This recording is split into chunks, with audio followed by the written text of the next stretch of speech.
Hello and welcome to another episode of the Cleveland Sports Bros podcast. I'm Matt alongside my brother Nick. Nick, how's it going today? Good. Always love talking sports. So unlike last Monday, this is not a Browns victory Monday. Unfortunately, they lost in dramatic fashion. We will get to the Browns in a second, but first we'll talk a little bit of Guardians and a little Buckeyes. First, the Buckeyes this past weekend on Saturday night, they hosted the Toledo Rockets and ran them out of the building. The final score is 77-21. Looked great on all phases of the football, offense, defense, special teams. CJ Stroud looked fantastic when he was in the game. And Toledo had some good players. Their quarterback was really athletic and able to get open in space and do some damage, but ultimately just not nearly enough to keep them in the game. We knew it was going to be a blowout, but I don't think either of us thought it would be that much. But always good to get out there with a win. Again, looked sharp for most of the game and looking forward to Big Ten play coming up. But Nick, do you want to give an update on the Guardians? Yeah, so over these past 11 days, we knew the Guardians would match up against the Twins 8 times. And Cleveland just finished today's game. It was a 1-10 start with a 11-4 victory, taking 7 of the final 8 games and really pushing Minnesota out of the playoff picture. The Guardians will head to Chicago, play a 3-game series, and if they can take the series winning 2 out of 3 games, it'll really dwindle their hopes and give Cleveland a really good spot as they're already in, going to the Windy City up 4 games, but need to keep battling these final 15 games. The magic number is now 13. Yeah, actually, well, I think after this game it's 12. So now when we go into Chicago, it of course be great to sweep them, but just winning the series will do a lot for the Guardians' playoff hopes. But how great would a sweep be? That would effectively knock Chicago out, but of course, no lead can be too big until the deal is sealed, as we saw that with the Browns game yesterday on Sunday. Browns dominated most of the game. You could argue, 58 minutes of the game, essentially, and then the wheels fell off. Nick, do you want to provide an update on the Browns? Yeah, so I was really looking for not a like standout day from Jacoby Brissett, but we saw some missed passes in week 1 that he probably should have connected on. There was one to Hunt, if I recall, another to Cooper. He was able to make those adjustments, and remember, as our second string quarterback, he's got a lot of on his shoulders to help this team get through 11 games. He threw 1 touchdown pass. Cooper got his first receiving touchdown as a member of the Browns. He threw 1 touchdown pass for 229 yards and completed 81% of the passes. He threw 1 interception very late in the game, the final drive, but that was a situation Brissett shouldn't have been put in.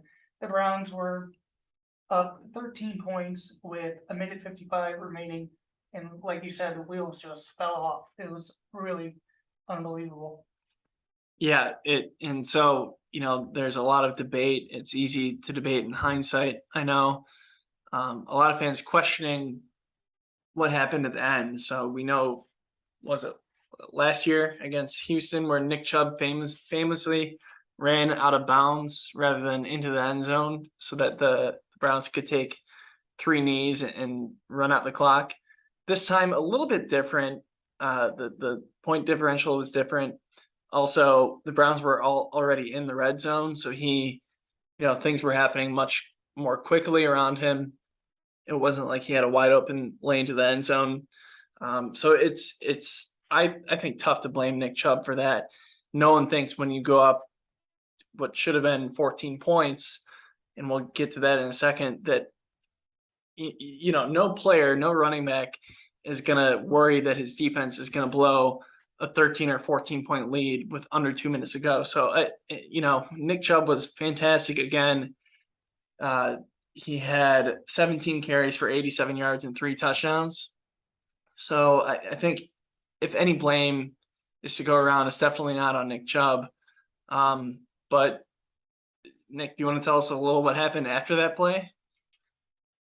Yeah, so the Jets I think we were kind of misjudging their quarterback going into this game. This is Joe Flacco at now age 37, and he kind of like Big Ben back when we were all watching the Browns 10 some years ago. We feared Joe Flacco as a member of the Ravens, and he dominated us. And I think we took him for granted this time. We thought Garrett would get back there and, set the franchise sack record. He was unable to do that.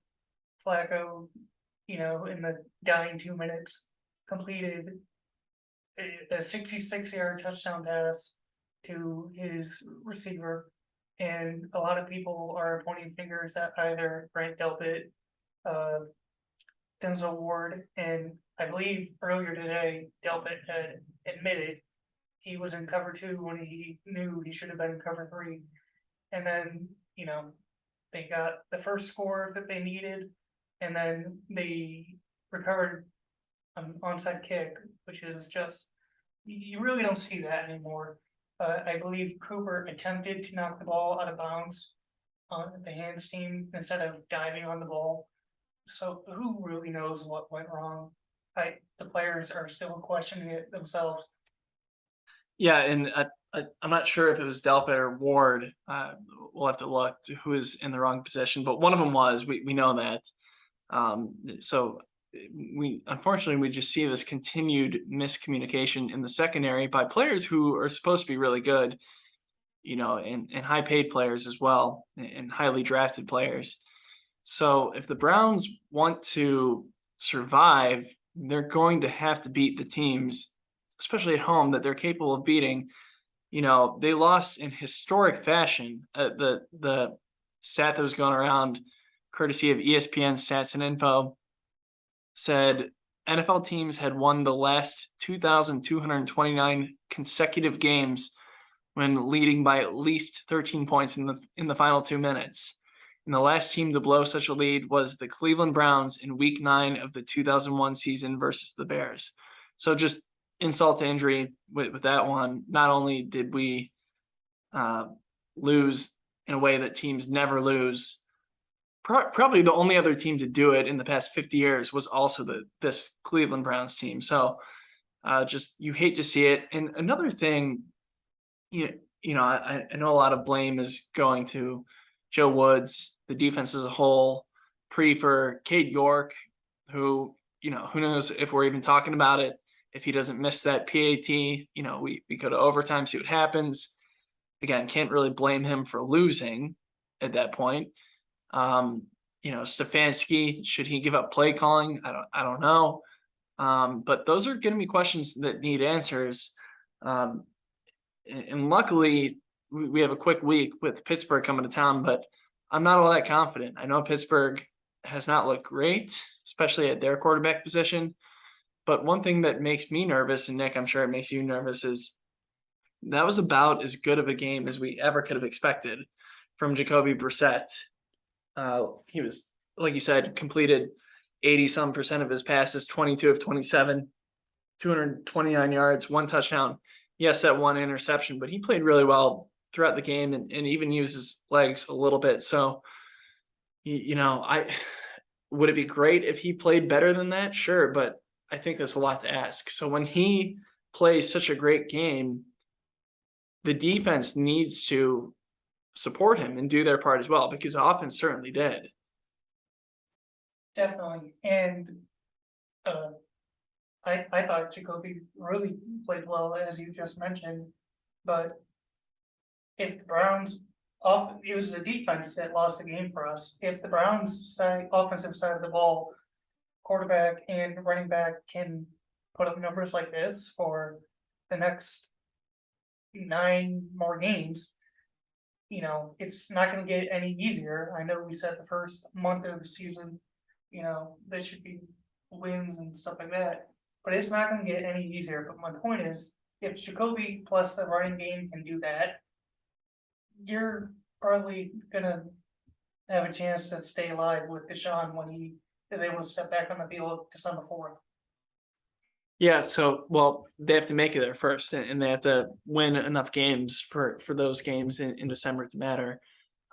Luckily, and I guess a silver lining, you would have loved to take advantage of the rest of the division not doing well, but luckily the Browns are tied in terms of record goes at 1-1 for first in the division, with all other divisional teams losing on Sunday, and probably most shockingly, the Bengals losing their own too, and they lost to a backup quarterback in Dallas.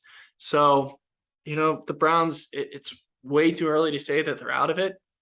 But, really need to win the games ahead of you and win games that you're capable of winning at home against, like we said, this Thursday night coming up against Pittsburgh. Pittsburgh is not the same Pittsburgh team that we've played in the past. They don't have a great quarterback right now. And probably most importantly, they're missing TJ Watt, last year's Defensive Player of the Year. So I know has wreaked havoc on the Browns, as with many teams in recent years. But without him, I expect Myles Garrett to show that he should be the DPOY in this game. So really, really looking forward to erasing this bad Jets game from our memories and moving on to Thursday and getting a big win. Definitely. And I would have brought up TJ Watt also. And, you never wish injury upon any player, even if it's your rival. But, had the Browns come away with yesterday's victory, I would have been, making jokes and pointing fingers at the Steelers. Not so much anymore, even if it is a home game. They need to come in, I believe it's 8:10 p.m., 8:15, and they need to bust their tail for 60 minutes, offense, defense, special teams, as Coach Stefanski mentions, game in and game out. He said, we win as a team, we lose as a team, and they need to take that seriously. Yeah, and no more busted plays on defense. No more, they've been good about turnovers on offense, and I don't want to harp on Jacoby, like you said, last minute, trying to make a play happen, kind of chaotic.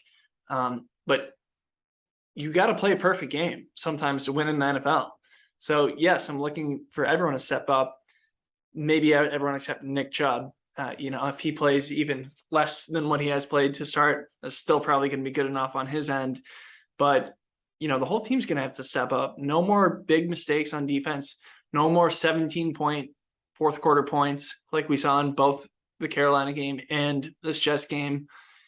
You got to play a full 60 minutes. And until the clock hits, triple zeros, you can't just take it for granted and think you're walking away with a win. So, again, kind of glad this game is Thursday. We don't have to wait a full week, but go out and take care of business. You are a better team than Pittsburgh this year, something that I don't think that we could have said in the past very often.